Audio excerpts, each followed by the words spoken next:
voy a hablarles un poquito acerca de los códigos que rigen nuestro país. Costa Rica goza de una democracia y de una libertad independiente, como un país libre y soberano. Para ello, gozamos de un código muy importante que se llama Constitución Política. Nuestra Constitución Política se inició en 1838 durante la administración de don Braulio Carrillo. 10 años después, esta fue reformada durante la administración de Castro Madrid, 1848, en la cual nos declara libres e independientes. Con el pasar de los años, nuestra Constitución ha sufrido varias reformas. En 1872 podemos decir que con la administración de Tomás Guardia se elimina la pena de muerte. Y además de eso, podemos decir que años después, 1949, Costa Rica vuelve a tener otra reforma en su Constitución, en donde se logra algo muy importante también en nuestro país, el voto femenino. Nuestra Constitución es una de las constituciones más rígidas y más exactas que puede tener en el mundo. Yo puedo decir eso, ¿okay? Además de eso tenemos otros códigos, por ejemplo, el Código de la Niñez y la Adolescencia. Este código se creó principalmente para satisfacer las necesidades de los niños y los derechos. Es un código en el cual se fortalecen todos los derechos y también los deberes de ellos. Un maltrato para con ellos, un derecho como para estudiar, todo eso se contempla en este código. Tenemos la ley 7600, una ley que es muy joven, llamémosla así, se creó en los años de 1995-1996, para poder incorporar al mundo laboral todas aquellas personas que tienen una discapacidad, aquel grupo de personas que la sociedad hace de lado y que de paso es la minoría más grande del planeta. Se le ha prestado atención para que ellos puedan gozar de los beneficios que hoy usted y yo podemos gozar. La ley 7600 también penaliza a todas aquellas personas que no puedan brindar la facilidad a las personas con discapacidad. Cualquier tipo de necesidad o cualquier persona que no pueda desarrollarse normalmente en todas sus facultades tiene una discapacidad. Por eso esta ley viene a defender los derechos de todas las personas con discapacidad. Tenemos la ley de hostigamiento sexual en la docencia. ¿Cuántas veces no hemos visto en las noticias o escuchamos por ahí que tal vez un jefe le falta el respeto a su secretaria o le falta el respeto a sus alumnos o cualquier otro subalterno? Las caricias, las palabras con un poquito fuera de tono o los favores sexuales son los que debemos de tener cuidado. Esta ley penaliza todo eso. Y por último tenemos la ley de justicia penal juvenil. Es muy triste y muy lamentable a veces tener que escuchar que los adolescentes menores de edad, a veces hasta niños, tienen que enfrentar la ley por los delitos que se cometen. Este código fue creado principalmente para enseñar, para demostrar y para mantener la disciplina en el país que hoy en día nosotros gozamos. Es difícil a veces entender cómo nosotros, creados por Dios, tenemos que vivir bajo ciertos códigos, pero así es la disciplina. El mismo Dios da disciplina, nosotros también tenemos que tener disciplina. Pero para entender un poquito más estos temas y estos códigos, voy a invitarlos a que compartan y vean conmigo estos pequeños videos que he creado de mis compañeros para que ustedes puedan entender y les quede más claro. Les invito a continuar viendo este video. Gracias.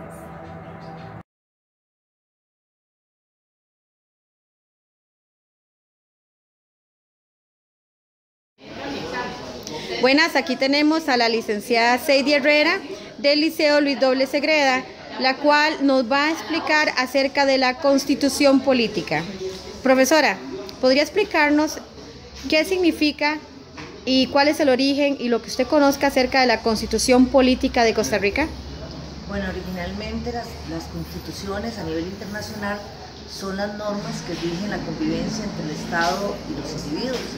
En Costa Rica, a partir de 1821, con la independencia, se crearon una serie de textos constitucionales para empezar a darle orden al Estado. De 1821 a 1870 tuvimos 11 textos constitucionales. y de 1870 a la actualidad solo 3 textos. Eso indica que ha dado estabilidad política a nuestro país.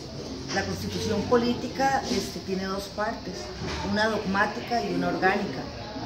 La dogmática tiene que ver con toda la parte de los derechos individuales, sociales, y la parte orgánica, todo el funcionamiento del Estado, instituciones autónomas, poder ejecutivo, poder legislativo, poder judicial, inclusive el funcionamiento del Tribunal Supremo de Elecciones. Además, ¿verdad?, muy importante es que nuestra Constitución no solamente establece los límites del Estado, sino los de los individuos, así como sus derechos. Es un elemento fundamental para la convivencia política y la organización de un Estado.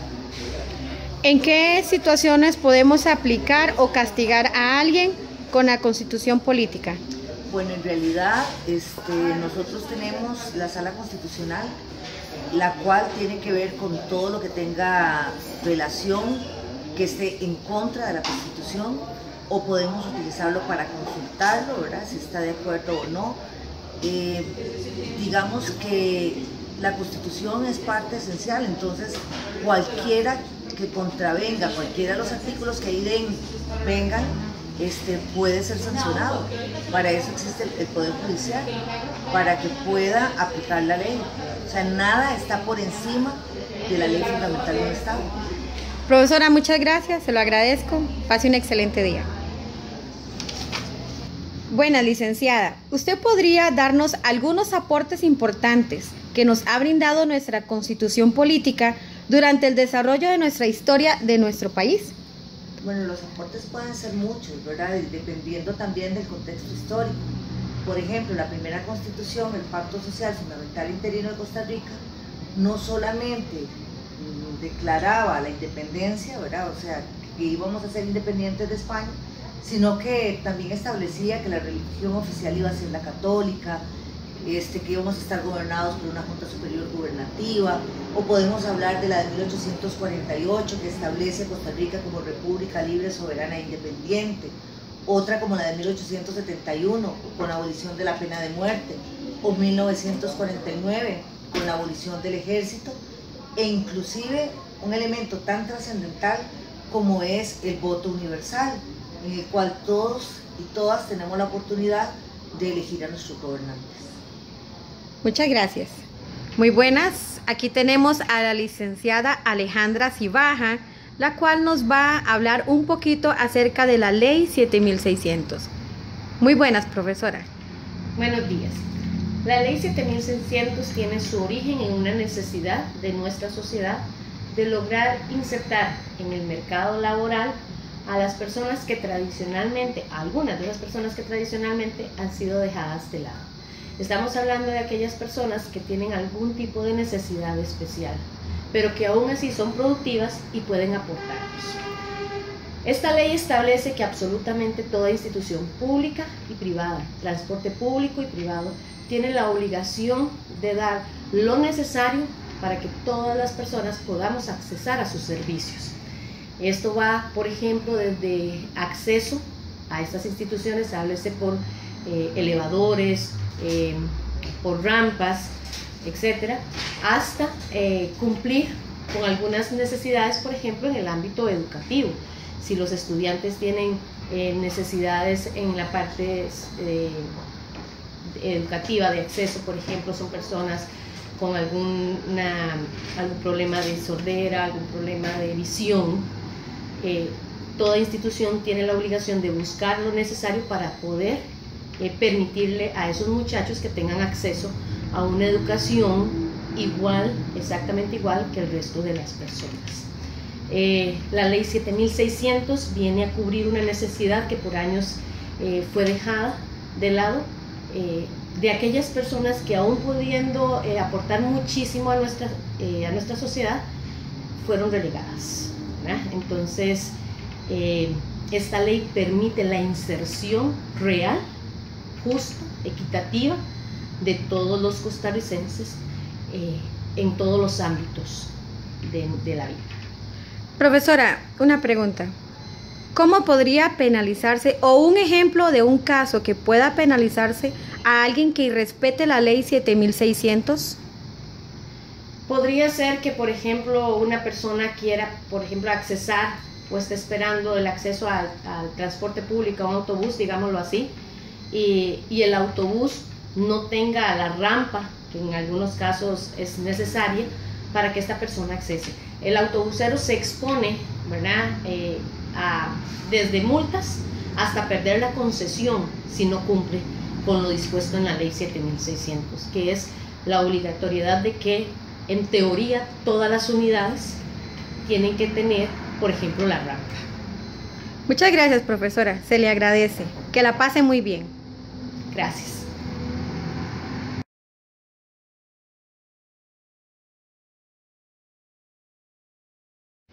Buenas. Aquí le presentamos al licenciado Javier Arce, señor director del Liceo Luis Doble Segreda, el cual nos va a hablar un poquito acerca del Código de Hostigamiento Sexual en la Docencia. Señor. Sí, muy buenos días. Pues obviamente lo primero que vamos a hablar es que el Código de Hostigamiento Sexual tiene sus fuentes, y sus fuentes podríamos hablar de las fuentes formales, que vendría a ser la Constitución Política, el Código Civil, y también podríamos hablar de las fuentes materiales que es la misma sociedad, y sea pues obviamente en un ámbito laboral, y en este ámbito laboral abarca tanto el área privada como el área pública, de manera tal que regula las relaciones entre el jefe, dueño, funcionario y empleado. Y también, eso sería de una forma vertical, pero también viene a regular las relaciones entre funcionario y empleado, que sería unas relaciones horizontales. Ahora bien, ¿qué viene a hacer la ley? La ley lo que viene a hacer es regular esta convivencia, que exista una sana convivencia, apegada, obviamente, a todo lo que es la parte jurídica, a la parte moral y a la parte ética, de manera tal que no se den beneficios pidiendo algún tipo de beneficio sexual o a cambio de algún beneficio sexual. Ahora bien, ¿qué se trata con la ley? Bueno, que exista una sana convivencia, que exista respeto mutuo, de una forma horizontal y de una forma vertical, que exista solidaridad y que exista un buen compañerismo. Todo esto lo que va a mejorar es un buen ambiente laboral en donde cada uno de los que forman los equipos de trabajo tengan un deseo de seguir laborando por la empresa, porque la empresa obviamente es consciente de la importancia de ser parcial y neutral en todas sus actividades. Licenciado, ¿usted podría darnos un ejemplo de cómo se aplicaría la ley por ejemplo, en un caso de acoso o así? Bueno, vamos a ver, el asunto es muy práctico. Lo primero que se hace con las leyes es socializarlas. Uno tiene que enterar de cada uno de los artículos y cuál es la aplicación misma entre el personal existente. Eso como una medida preventiva. Ahora, la medida correctiva es, en el caso de que uno vea, en el caso nuestro, ya propiamente la docencia, cuando uno vea que hay hostigamiento sexual, ya sea por frases no muy moderadas o por toqueteos, lo que tiene que hacer uno es, en primera instancia, ¿verdad?, es, dependiendo de la falta, hacer llamadas de atención, porque nosotros no podemos, en aplicación de la ley, dejar por de lado de otra, que ahí vendría a ser el debido proceso, llamadas de atención, llamadas escritas y demás. Si aún así el funcionario quedase hiciera la misma, el mismo acto, el mismo hecho, o es repetitivo, lo que se hace pues obviamente es elevar justamente al régimen disciplinario, ¿verdad? Eso, de esa parte, aplicando la ley de hostigamiento sexual, ¿verdad?, porque es muy clara que el respeto hacia la integridad humana debe darse.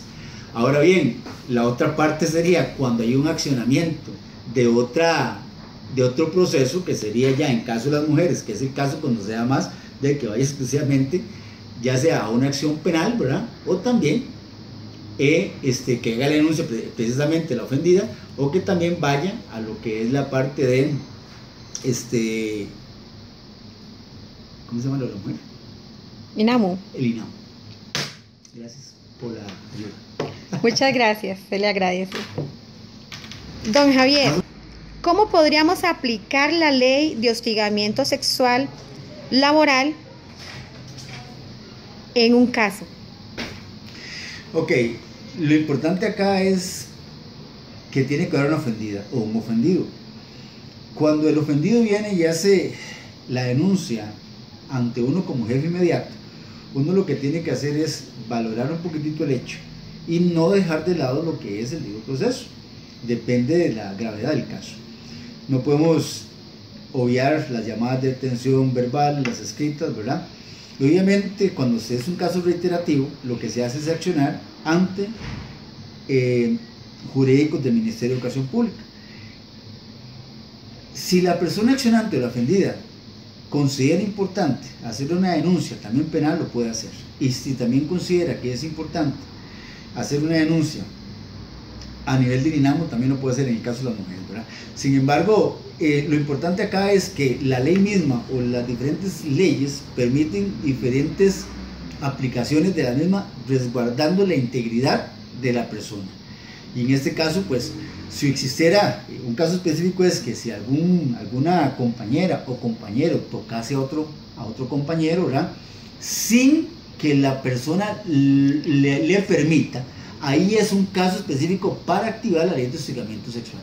O que le pida algo a cambio. Por ejemplo, un jefe que le pida a una subalterna que si tuviesen relaciones sexuales, en este caso un coito, le va a dar la cantidad de lecciones, las 44 el próximo año, ahí es también una aplicación de la ley de hostigamiento Favores sexual, sexuales. porque está pidiendo favores sexuales. Entonces, en ese número de eventos, igual es que un profesor le pida a un estudiante que le va a poner un 100 en la nota, lo va a eximir, ¿verdad?, a cambio de favores sexuales. Entonces, esos son ejemplos muy claros de cómo se tiene que accionar la ley de hostigamiento sexual.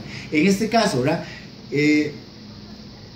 estoy hablando de la ley de hostigamiento sexual, pero aquí también tiene una aplicación entre profesor y estudiante, lo que es la parte de leyes impropias, o sea, relaciones impropias, perdón. La ley de relaciones impropias también tiene una aplicación en este caso. De manera tal que la ley de hostigamiento sexual lo que viene a generar es, o que viene a provocar es una relación sana entre los diferentes elementos de que integran una relación patrono-laboral, jefe inmediato funcionario, jefe inmediato empleado, y también horizontal, como es el inicio, entre empleado, funcionario, y en este caso, que también se podría aplicar entre profesor y estudiante. Muchas gracias. Hola, les presento al máster Jesús Caballero, subdirector del Liceo Luis W. Segreda, el cual nos va a hablar un poquito acerca del Código Penal Juvenil. Señor subdirector. Hola, muy buenos días. La Ley Penal Juvenil, como todos sabemos, entró en vigencia a partir de 1996, complementando una vieja doctrina de lo que era la protección de los derechos del niño y de la juventud, y de alguna forma cercenando o separando la niñez y la juventud para poder realizar diferentes procesos o diversos procesos, porque a la par de la Ley Penal Juvenil tenemos el complemento, que es el Código de la Niñez y la Adolescencia, que comprende precisamente a un sector de población. Quiere decir que la Ley 7576 o Ley Penal Juvenil en realidad viene a complementar y a implementar la sectorización o los sectores etarios. Es decir, tenemos primero los niños, que son menores de 12 años según la nueva legislación, y luego un sector etario que va de los 12 a los 18 años, que pueden cometer algún delito o contravención, y al momento el sistema jurídico nacional los contempla y los divide en dos, de 12 a 15 años y de 15 a 18 años. Según los juristas importantes, hay una serie de principios rectores que deben ser acatados y seguidos en la Ley Penal Juvenil, al mismo tiempo que unas garantías básicas, procesales, individuales, y de derechos humanos, como la igualdad de oportunidades, la justicia pronta y cumplida, la legalidad, la inocencia, la presunta inocencia en todos los casos, el debido proceso, lo que llaman los juristas el non bis in idem, es decir, que no vaya a ser juzgado por la misma situación dos veces, la confidencialidad, la racionalidad y la proporcionalidad. Pero lo más importante es que dentro de todo el cumplimiento de este proceso se tienen que dar plazos exactos, y además se debe llevar todo un proceso el cual no puede ser dejado de lado. Hay que cumplirlo a cabalidad, de lo contrario hay errores procesales. Del mismo modo, se trata ahora de crear órganos para que se puedan encargar de estas situaciones dentro de la juventud. Uno de ellos es el Juzgado Penal Juvenil, con todas sus obligaciones, como es conocer, decidir, dar audiencias conciliatorias, homologar con el Ministerio Público y además sancionar cualquiera de los posibles delitos o contravenciones cometidos. Obviamente va a haber una segunda instancia, que sería el Tribunal de Apelaciones, donde se van a dar todo lo que son las excusas, recusaciones y apelaciones por parte de lo que juzgue en primera instancia el Juzgado Penal Juvenil. Obviamente los sujetos, los menores, requieren también de una calificación legal de los delitos que están cometiendo y unos plazos, así como los medios probatorios o las responsabilidades, tanto penales como civiles, e incluso se llega a la detención provisional. Obviamente el juzgado en primera instancia tiene que citar al menor 10 días después de la acusación. Sin embargo, todo lleva un proceso. Primero hay una denuncia ante el Ministerio Público, hay una investigación, una apertura del proceso o una desestimación, luego la acusación, y luego hay un interim, que sería los procesos conciliatorios, que ahora se tienen que dar en todos los casos.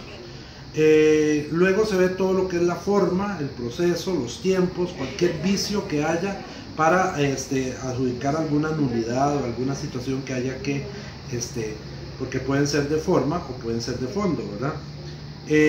También hay obviamente la audiencia oral, las conclusiones, si se llega a la sentencia o a la absolutoria de la persona indilgada en este caso.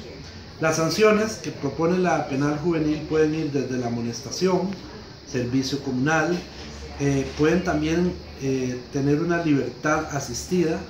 Otra de las opciones que se dan son la matrícula. Por ejemplo, aquí en esta institución tenemos un par de estudiantes que están matriculados y cuya sentencia fue que tenían que estar precisamente matriculados en la institución para continuar el proceso. Obviamente la idea es reivindicar al ser humano, ¿verdad? También en algunos casos se les da distintos trabajos, o ya en los casos más graves la privación de la libertad. ¿Qué es algunos casos que se han presentado? Bueno, miren, resulta que hay alrededor de unas 60 personas recluidas en el Surquí, que es un lugar especial donde van precisamente los infractores juveniles, y aproximadamente se procesan en los juzgados alrededor de 1.600 casos al año después de que fue aplicada esta ley. Cuando hablamos de esto, inicialmente se inició toda el proceso de la aplicación de la ley en 1996. Fue bastante impresionante y hasta doloroso para algunos, y una de las críticas fue que precisamente se bajaba la edad de la infracción y del delito, lo cual es un problema social. Eso significa que ya la gente está cometiendo delitos e infracciones a menor edad. ¿Qué significa esto a nivel social? Significa que nuestra sociedad se está degenerando. Ya no es el adulto el infractor, ya ahora es el joven, el muchachito, el casi niño en algunos casos. Bueno, y podemos hablar de algunas tipificaciones de delitos. Miren, los delitos son desde los delitos comunes que se aplican, digamos, en la ley penal. Hablamos de robo aggravados, hablamos de asaltos con armas, hablamos de portación de armas, hablamos básicamente de situaciones que se producen precisamente porque el nivel social ha bajado en este país y algunos de los infractores lo hacen porque necesitan resolver alguna situación particular. La otra es porque precisamente los medios de comunicación y la vida actual los ha llevado a un extremo en el cual los jóvenes se ven presionados a tener un nivel, un estatus, un dinero que antes no era necesario para vivir, porque nosotros vivíamos con lo menos y vivíamos felices. Y para nosotros jugar con una latita de sardinas era maravilloso y precioso. Hoy en día no, hoy en día desde el niño tiene que tener ya un carro Tonka, o tiene que tener una mini computadora o una tablet, etc. Ese nivel de exigencia, ese nivel de consumo ha llevado precisamente a que la juventud se arriesgue a infringir la ley para obtener beneficios fáciles, rápidos y obviamente delictuosos. Pero también es importante tomar en cuenta que básicamente la mayor cantidad de delitos juveniles son los robos simples o agravados en este caso. Eso es más o menos un esbozo de lo que es la ley penal juvenil y la aplicación que se da. El conocimiento que los jóvenes tienen de esta ley se ha tratado de implementar en las instituciones de tal forma que nosotros estamos dando capacitación a los jóvenes a través de la policía. Los compañeros de la policía pues son muy importantes porque ellos son muy conocedores de todas estas situaciones y además porque la ven del día a día en la calle y la tienen que enfrentar y resolver. También es importante, creo que se debe implementar en las instituciones educativas y en el Ministerio de Educación y básicamente en las instituciones, direcciones regionales, no solamente un abogado aislado que atienda las situaciones de la dirección regional, sino que debe haber más personal preparado, más personal capacitado en derecho para que pueda también llevar a las instituciones todo lo que es esta ley, cómo se implementa, cuáles son las consecuencias y que los jóvenes conozcan más de esta realidad. Muchas gracias.